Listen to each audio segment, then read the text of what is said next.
Hello, everyone. My name is Duchana, and along with my group members, Ciarria and Sara, we will be presenting a career development program that we created for a select group of minority undergraduate college students.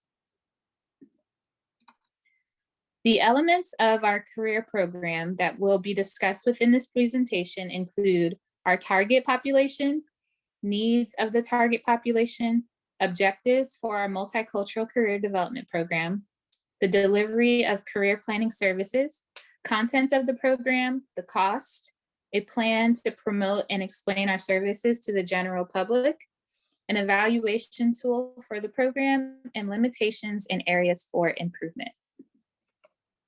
So to define the target population that we have, this includes a select ethnic group that are currently undergraduate students in the US. This is going to be an online program that will be accessible to students across the country. The program is specifically designed for African American, Hispanic American, Asian American, Middle Eastern, and Arab American students. So the statistics of undergraduate students within these cultural groups include 2.1 million African American students, 3.4 million Hispanic American students, and 1.1 million Asian American students. There's actually an inconclusive number of Middle Eastern and Arab American students. This last point is really important as there is currently no way to capture the number of Middle Eastern and Arab American students as the US Census and most college forms lack a category for Arab on forms.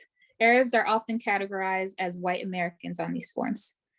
In an article entitled Addressing the Invisibility of Arab American Issues in Higher Education, Susan Nasser speaks to the institutional responsibility to include Arab American students on admission forms. Many colleges may not actually be prepared to support students from this ethnic background, let alone have a career program that's specifically designed to meet their needs. This is a group that is often overlooked and underrepresented. And I honestly appreciate our group mate, Sara, who made a point to have this group included in our career program. So the needs of our target populations include aid in overcoming barriers and obstacles such as racism, discrimination, prejudice, and social economic status in academia and the work field, contextual considerations integrated in career planning, such as cultural experiences, religious beliefs, the student's family system, and the level of enculturation and acculturation. Also, just needs of college students include acceptance of career changes throughout their whole entire life, an awareness of personal interests, skills, abilities, values, and strengths, an ability to make planful career decisions and development of their work identity. Some students may know what they want to do and others have a harder time figuring that out. Many students have issues with reconciling their multiple identities. And work identity focuses on the unique traits and characteristics within the occupational context and can be viewed from an individualistic or collectivistic point of view. And most of the students that are integrated into our program would be coming from a collectivistic worldview. So next we have some considerations for racism, discrimination, prejudice, and social economic status that is, real barriers for the students that we are trying to help and accommodate. I mentioned a few moments ago that many of the students in our career program may need help with navigating obstacles that can hinder their career development and their planning. College students of color have unique challenges as they're in a transitional stage, and on top of that are exposed to racially polarized societies and endure negative stereotypes. Racial discrimination has a significant impact on career planning and has implications long before a person applies for an occupation. Racial and ethnic and social economic barriers tend to hinder career development. Career barriers are significantly higher for those from poor backgrounds, people of color, women, and other oppressed identities. Next, I wanted to give you some examples of what college students within our target population may go through. An African-American student, for example, may face cyberbullying and racial slurs directed at them on social media and may not know how to effectively respond or handle that kind of issue. And according to Prim, this can impact their schoolwork and lead them to be distraught, hopeless, and depressed. An undocumented Hispanic student may experience doors to economic, educational, and physical wellness to be shut. These kinds of challenges can feel insurmountable to some students.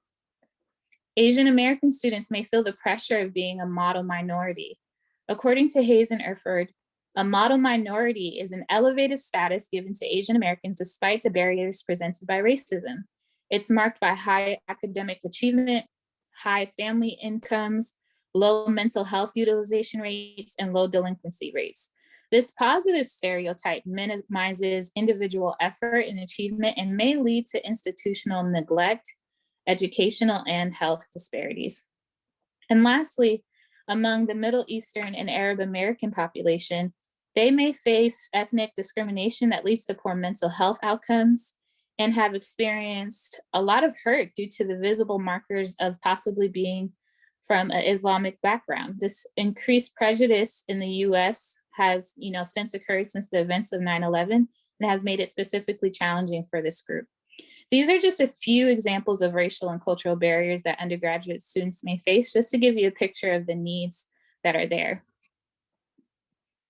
And as far as measurable objectives for our program, by the end of the first undergraduate year, students will be able to list any racially based barriers or obstacles in their career development, determine whether individual counseling is needed to address any internalized racism, discrimination, or prejudice, describe 3 to 5 contextual factors that ought to be considered in their individualized career planning, state at least 2 areas of high interest, and at least 3 potential occupations within each area of interest. They also will be selecting a major that is related to their occupational interests, be able to write a high quality resume, and exhibit knowledge and skills in the job interviewing process. Next, Sarah will be sharing about ways to deliver career planning services, content, and more.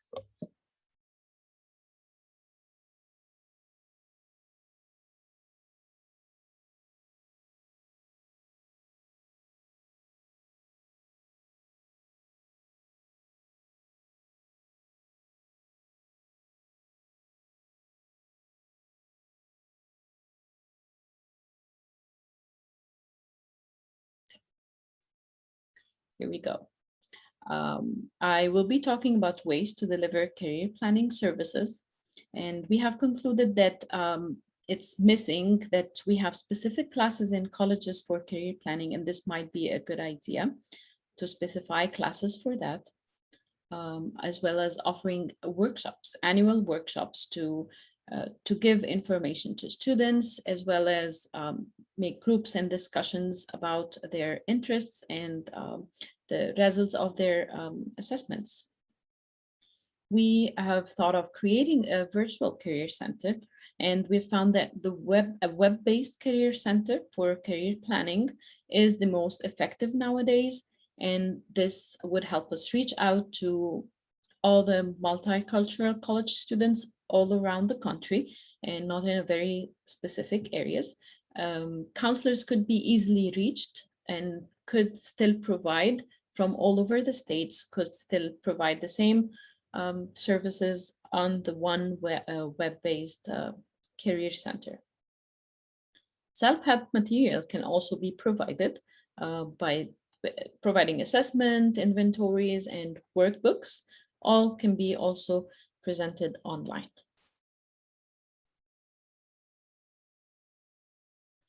As for the content, we have listed the objectives that we needed and targeting each objective and how we're gonna meet this objective. So providing a workshop that's specified on perceived barriers and obstacles in career planning for each racial and ethnic group could be helpful to with the college student to help them identify the barriers in their own culture, in their own environment that are hindering their career development. Another area of focus would be creating groups of just 8 to 12 students to discuss the impact of racism, discrimination, prejudice, and self-efficacy and career development. We could confine them to 6 sessions per semester, which is not a lot, but having 8 to 12 students would make it concise, and people would be able to share. Groups are meant for discussion, and this would help us identify if there is a need for individual counseling within these students, so we can address the internalized racism and discrimination. We could also provide one-on-one career counseling to determine personal influencing factors. Within the group or the workshop, people could still very hesitant to share about their internalized racism or the family structure that could be hindering them from choosing or taking their own career choices. So one-on-one career counseling would be very helpful to determine the personal factors that play a role in their career development. Of course, the career interest assessment is one of the main things we are targeting to provide. So we are targeting to provide access for that online, and to have a group workshop to interpret the results, and then explain the Holland typology, the world of map, all the ACT, help them create an ACT profile, or the career one-stop, and ONET would help them see the labor market and determine their occupation options. So all of these assessments would be provided online, and then a workshop for interpretation, further interpretation, could be also included. And then resources specified to help students determine their majors or choosing their majors, which is, it could be physical books like the Book of Majors that could be suggested. And there are also websites such as gradschools.com, petersons.com, and they are also helpful to choosing majors. And in order to help students with their resume writing, many of them, they have no idea about writing resumes, cover letters. And this is also available through videos and workshops on the website for the program. It has activities like how to structure, how to build a resume, and what does it mean to have a statement of objective, and how to present your skills. All these could be included in a workshop and on videos.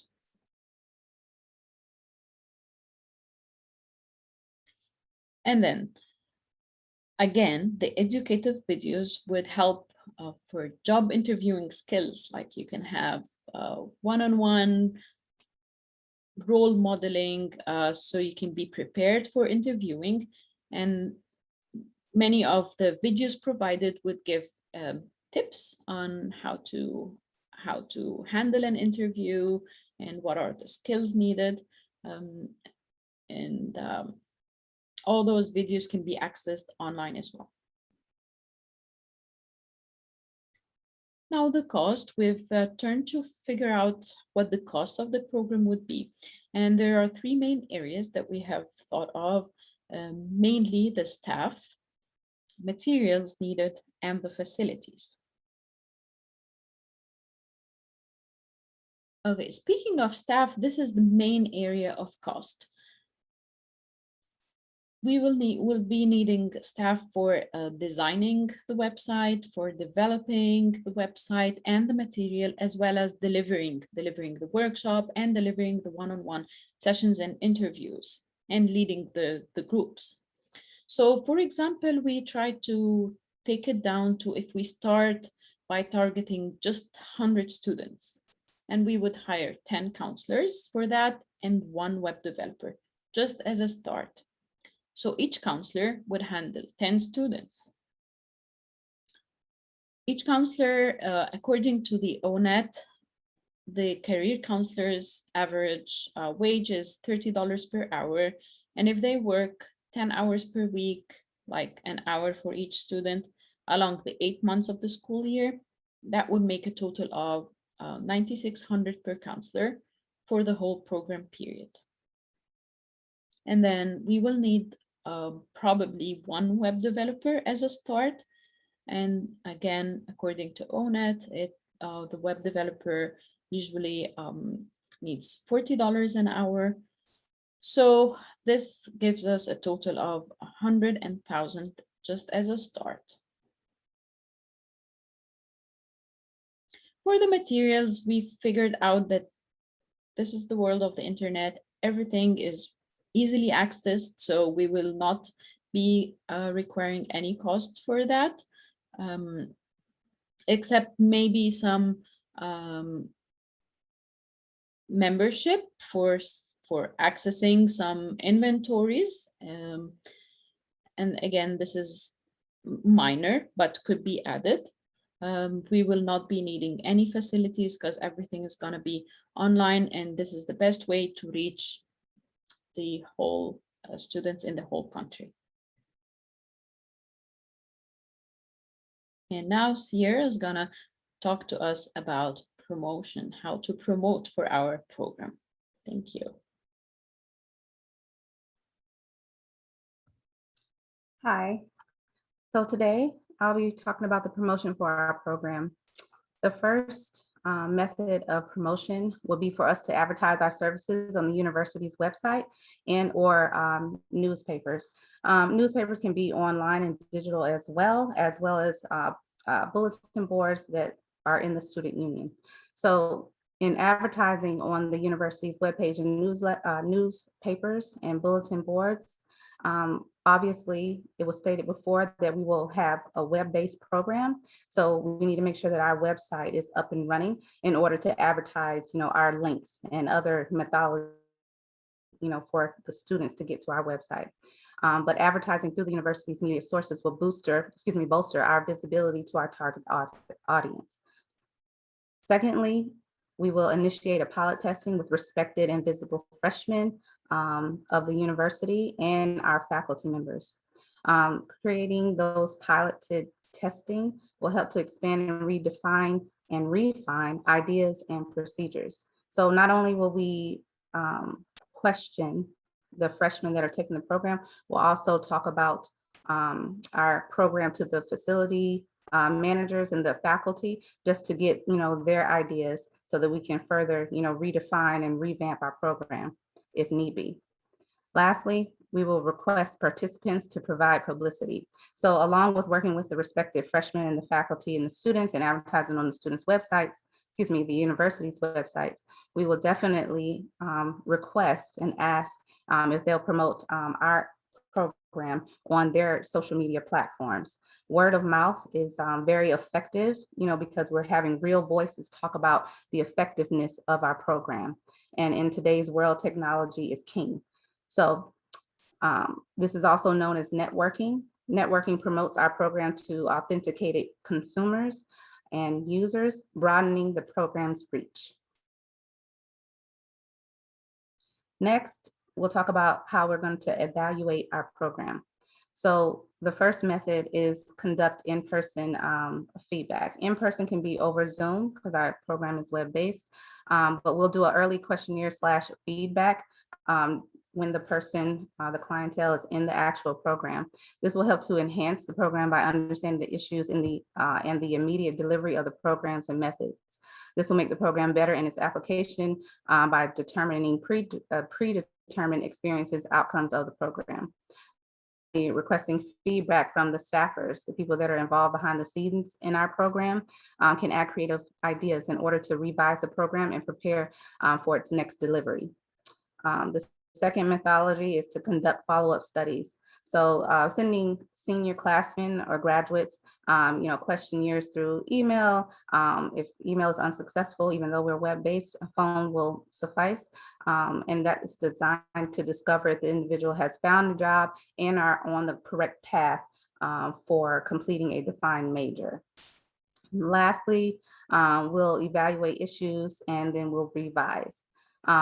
Analyzing the data collection that we receive from the questionnaires and the phone conversations, if need be, is imperative to the evaluation process. It will help the staffers recognize valid discrepancies in the program that need revamping. And we will continuously evaluate our program to ensure that the program remains successful. Limitations. Any kind of business that you go into will have limitations. For our program specifically, since we're having a multicultural population as our target, some of these targeted multicultural students, consumers, they may not be at these designated locations. So some universities may lack a wide range of diversity, and this may hinder the program. However, having a social media application for the site can offset any lack in customers due to its global reach. Secondly, excessive absences and failed follow-ups. So crisis situations such as violence, drugs, and excessive absences and overall participants' lack of motivation could lead to failures of the program and implementation. The targeted group must be involved in the development of the program for its success and evaluation.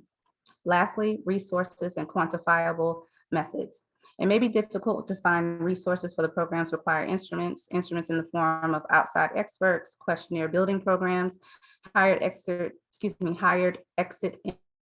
and other staff positions may exhaust, hinder resources for the program.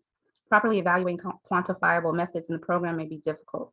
A counselor may find that the subjective and objective methods may not coincide with a strict curriculum, thus leading to a failure to evaluate. Evaluation of the programs drives consumer and business investment intrigue. Lastly, issues with servicing the vast amount of clientele may not be attainable within the targeted demographic. So lastly, our conclusion has come to this. Our research has concluded that establishing a career development program for multicultural university students can be quite challenging. Specifically, finding information for the Arab community and incorporating the needs of the population was exhaustive.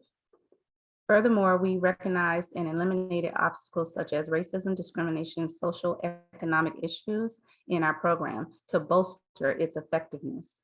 Lastly, we are conscious that the lack of student comprehension involving their interests, skills, and values can further challenge the program, but we have accommodated for this and rectified it.